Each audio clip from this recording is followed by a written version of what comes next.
Hello everyone, this is Swikriti, a BCA student sharing what I learned.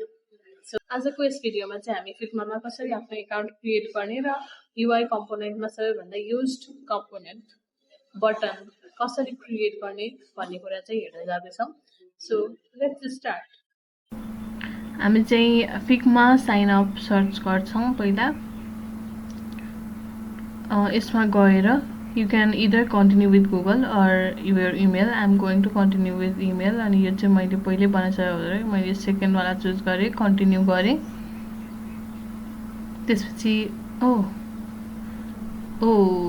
म मेरो पहिलाकै एकाउन्टमा लगइन भएछु। एनिवेज तपाईहरु पनि यसमै आइपुग्नु हुनेछ। तपाई यहाँ आइपुग्नु भएपछि चाहिँ माथि डिजाइन भन्ने अप्सनमा गएर हामीलाई चाहिँ अब डिजाइन गर्नको लागि फ्रेम चाहिन्छ। फ्रेम को सर्टकट भनेको F हो। सो हामीले F थिच्दाखेरि चाहिँ यतापट्टि हेर्न सक्नुहुन्छ कतिवटा फ्रेम आइसकेको छ। हामी चाहिँ डेस्कटप चुज गर्छौं र हाम्रो फ्रेम आइसकेको छ। र अब we can also rename it, तर let it be what it is. अनि अब बटन बनाउनको लागि चाहिँ पहिला टेक्स्ट चाहिन्छ। टेक्स्टको सर्टकट हो T, और इधर तपाईले चाहिँ त्यता टुल बक्समा नि छ, त्यता गएर पनि हेर्न सक्नुहुन्छ। T प्रेस गरेर हामीले फर्स्टली हामी चाहिँ यहाँ साइज चेन्ज गरौँ। 25 ओके 25 बनाऊँ। अनि हामीले चाहिँ यहाँ फेरि T प्रेस गरेर हामीले जे भए पनि अब लगइन लेखौँ। ओके अब हामीले यो बक्सलाई सिलेक्ट गर्छौं। बाहिरको बक्सलाई सिलेक्ट गरेपछि हामीले शिफ्ट A थिच्छौं, जसले गरेर अटो लेआउट हुन्छ। ओके अटो लेआउट भइसकेको छ, फ्रेम बनिसकेको छ। नाउ हामीले चाहिँ यहाँ तल डिजाइनको अप्सनमा गएर स्ट्रोकमा जान्छौं। स्ट्रोकमा हामीले कलर चुज गर्छौं। तपाईलाई जुन मन लाग्छ त्यही कलर चुज गर्नु।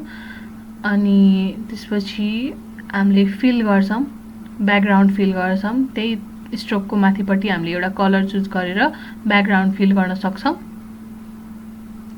अलि ठुलो बनाइदिन्छु, ल हेर्न सक्नुहुन्छ। यसरी चाहिँ तपाईले बटन बनाउन सुरु गर्न सक्नुहुन्छ।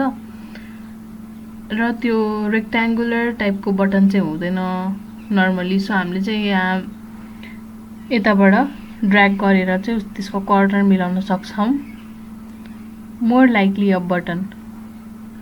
ओके सो अब यसमा चाहिँ हामीले टेक्स्टलाई सिलेक्ट गरेर त्यस टेक्स्टको कलर चेन्ज गर्न सक्छौं।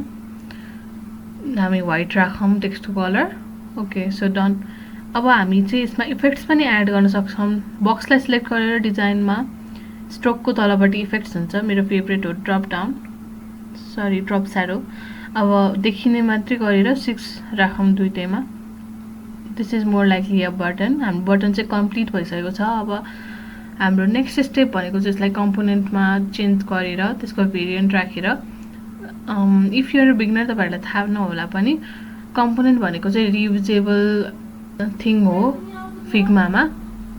सो हामीले चाहिँ यसलाई कम्पोनेन्ट बनाउनको लागि सर्टकट छ कन्ट्रोल अल्ट के, और इधर यु क्यान राइट क्लिक अनि क्रिएट कम्पोनेन्ट तल छ, सर्टकट हेर्न सक्नुहुन्छ। क्रिएट कम्पोनेन्टमा क्लिक गरेर त्यो चाहिँ कम्पोनेन्ट बनिसकेको छ हाम्रो। अब राइट साइडमा जुन यो प्लसको साइन छ त्यसमा क्लिक गरेर चाहिँ तपाईले भेरिएन्ट एड गर्न सक्नुहुन्छ। हामी चाहिँ अर्को पनि एउटा भेरिएन्ट एड गर्छौं। Let's add. ओके अब चाहिँ हामीले यो सेकेन्ड र थर्ड जुन हामीले पछि एड गर्यौं त्यसको कलरहरु चेन्ज गर्छौं। प्र्याक्टिकली कस्तो हुन्छ भनेर म देखाउनलाई मात्रै यो सबै गरिदिरहेको छु, तर बटन चाहिँ हाम्रो बनि नै सकेको छ। हामी चाहिँ सेकेन्ड थर्ड को पनि कलर चेन्ज गरौँ। अघि हामीले जसरी कलर राखेको छौं ब्याकग्राउन्डमा त्यसरी नै यो ब्याकग्राउन्डको कलर चेन्ज मात्रै गर्नेको हो, अरु केही पनि गरेको छैन। So let it be. यो चाहिँ फर नर्मली हाम्रो एउटा कम्पोनेन्ट बनिसकेको छ। यसलाई चाहिँ हामीले फ्रेम बाहिर लगेर राख्न मिल्छ। अब यो कम्पोनेन्ट बनिसकेको हुँदाखेरि चाहिँ हामीले एसेट्समा गएर हेर्यौं भने यता अल लाइब्रेरीजमा हाम्रो कम्पोनेन्ट छ।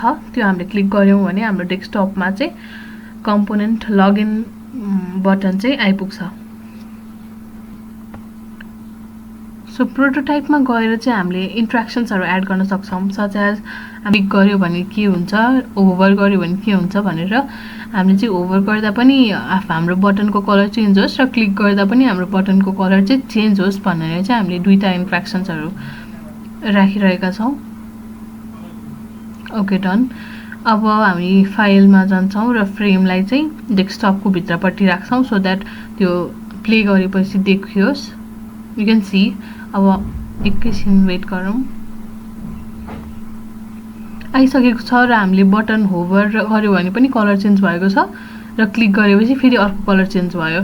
This is it for now. Thank you so much for watching and I hope you guys will try this.